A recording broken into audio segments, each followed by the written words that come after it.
On November 11th, 1999, a captain serving in the United States Public Health Service Commission Corps was asked to speak at Arlington National Cemetery on the eve of his retirement. Now, on face, it's not surprising that a 30-year veteran might have been asked to speak at Arlington, but the captain, who was serving at Coast Guard headquarters, offered a unique perspective, as the Washington Post noted. Just 2 weeks ago, Captain Earl R Fox learned that he is the last veteran of World War II to be in active service in the United States Armed Forces.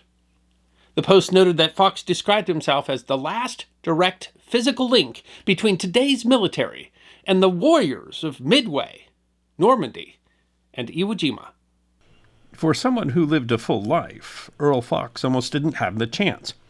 The website military.com writes that Fox was born on September 23, 1919, at Fort Eustis, Virginia. Army doctors believe that the baby was stillborn and left it for dead in a laundry bin. Only when doctors return later to confirm the baby's gender did they find him crying in the bin. Fox's wife, Reba, told the Richmond Times-Dispatch, when he was born, they thought he was dead. He wasn't breathing, and they laid him over the dirty laundry they'd been using with the mother. He cried. For someone who started out dead, she says, he's done really well. But that was not the only hardship that Earl Fox would endure as a child. When he was 7, his father, an Army officer, died in an automobile accident. The boy's mother worked in a department store but needed help raising 3 boys. His younger brother Jack told the Times-Dispatch in 1999, she was an extremely smart woman, but times were tight and women weren't handled like they are today. She had to work. She couldn't take care of 3 boys. In 1932, the 3 boys were placed in what was then called the Richmond Home for Boys. Formed as an orphan society for destitute boys in 1846, the boys grew up in the home, with, the Times-Dispatch noted, frequent visits from their mother. Despite the circumstances, all 3 boys found success. Earl attended Thomas Jefferson High School in Richmond and then, intent on becoming a doctor, earned a degree in biology at Richmond University in 1941. The Richmond News-Leader reported in October 1940 that the board of directors of the Richmond Home for Boys would be dining with the 42 boys at the home. Among the honored guests will be Earl R. Fox, technically a member of the family, but just now a student at the University of Richmond, where he has recently been elected president of the senior class. Earl then earned an appointment to the United States Naval Academy, which he was attending when the Japanese attacked Pearl Harbor. He was commissioned into the Navy in 1942, making him the 4th generation in a line of military officers. He was assigned to a squadron of patrol torpedo, or PT boats. These small, fast vessels were, as their name implies, designed to attack capital ships with torpedoes, but were used in numerous roles. Retired Captain Robert Bulkley, Jr. wrote in his 1962 book, At Close Quarters, PT Boats in the United States Navy, "Dead in the water, a PT boat is squat and beamy. It's designed for speed, and in speed lies its beauty. As a PT gains momentum, its bow lifts clear of the water, and it planes gracefully over the surface." But until the war came, PTs in the United States Navy were an untried type. They had never met the test of action, and no standard doctrine for their employment had been established. The Tampa Bay Times wrote in 2012 that Fox served in the same squadron as a young John F. Kennedy. After serving in the Battle of Midway, Fox and his boat were sent to the Aleutian Islands, a place where Bulkley explains the battle was against the weather. Aleutian weather, he notes, particularly towards the western part of the chain, is the worst in the world. It was in those dangerous waters that Fox and his crew were sent to rescue a Canadian from Kiska Island.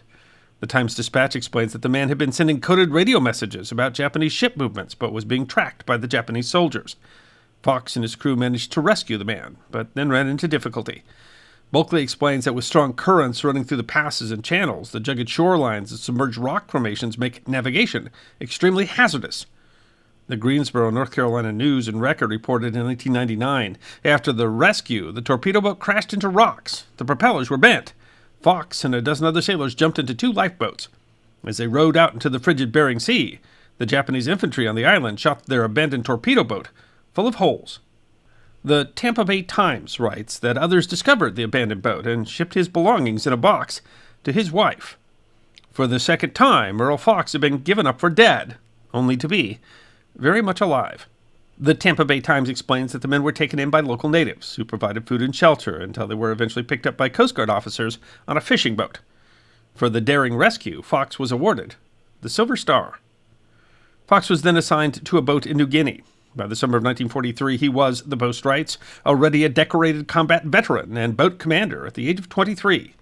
Of his shipmates, he told the Post, "We were bound together by common purpose. The trust we had in each other made us strong." But war comes at a cost.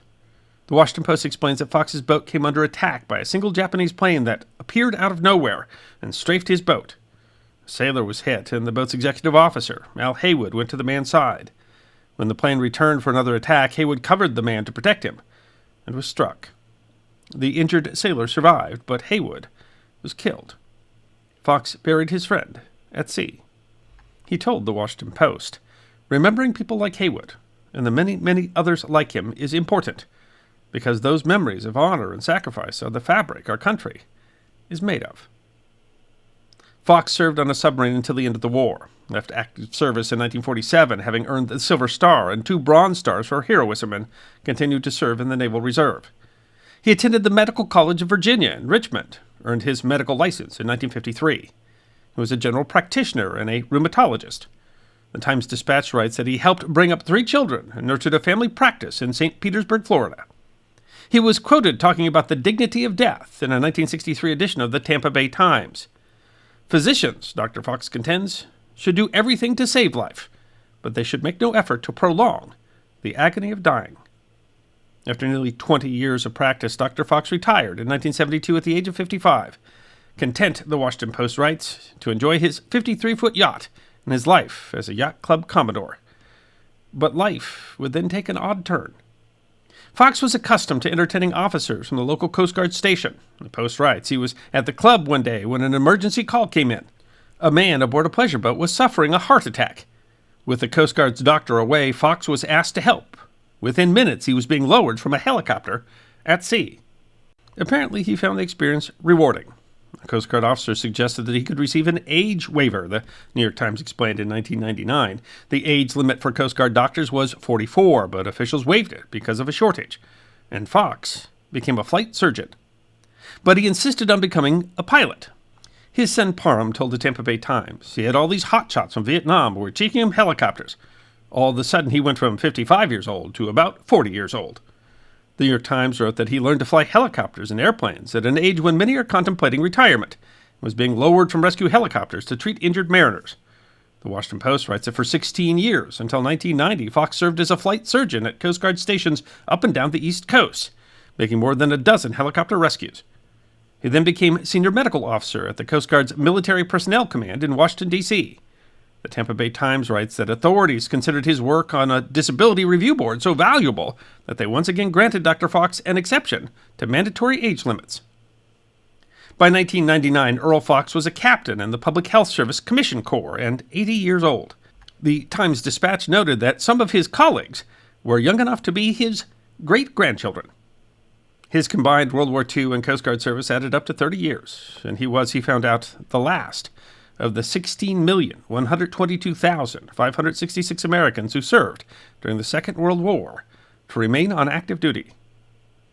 He was recognized on Veterans Day, 1999, and invited to have breakfast at the White House with the president, an honor even though his son said that his dad was not politically in Clinton's camp. And he was asked to speak at a wreath-laying ceremony at Arlington National Cemetery. Of the honor, he told the New York Times, "I don't think the president was really recognizing Earl Fox. I represent all the people of World War II who weren't able to be here today." He told the Washington Post, "I have felt a weight on me to expend every effort to make it honorable for them." At Arlington, he said, "I had classmates who did not come home. I had shipmates who did not make it.